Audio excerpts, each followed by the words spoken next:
આગામી તારીખ 8મી જાન્યુઆરીના રોજ ગુજરાત રાજ્યમાં પીએસઆઈ અને પોલીસ કોન્સ્ટેબલની ભરતી યોજાનાર છે, જેને લઈને સુરતમાં પ્રેક્ટિસ કરનારા યુવાઓ જોવા મળ્યા હતા. આ વખતે યુવાઓમાં પોલીસ ખાતામાં જોડાવાનો અનેરો ઉત્સાહ જોવા મળ્યો હતો.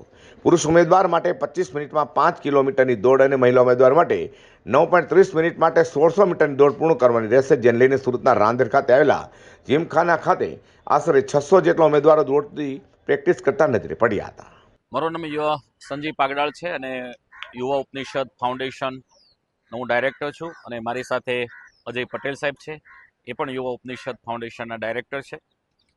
અને અહીંયા ખાસ જે પોલીસ ભરતીની 8 તારીખે જે ફિઝિકલ થવાની છે એના માટે યુવા ઉપનિષદ ફાઉન્ડેશનના જે તમામ બ્રાન્ચના વિદ્યાર્થીઓ અહીંયા મોક રનિંગ કરી રહ્યા છે કે જે ખાસ કરીને જે પ્રકારે પોલીસ ભરતી બોર્ડમાં જે પ્રકારે દોડ થતી હોય છે, રનિંગ થતી હોય છે, તે જ પ્રકારનું અહીંયા અમે આયોજન કરીએ છીએ.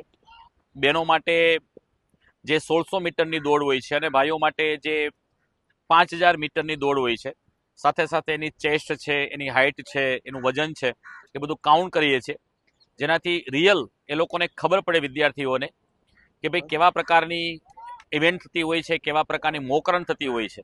તો એ પ્રકારનું સુંદર મજાનું આયોજન યુવા ઉપનિષદ ફાઉન્ડેશન પબ્લિકેશન અને એપ્લિકેશન દ્વારા કરવામાં આવેલું છે.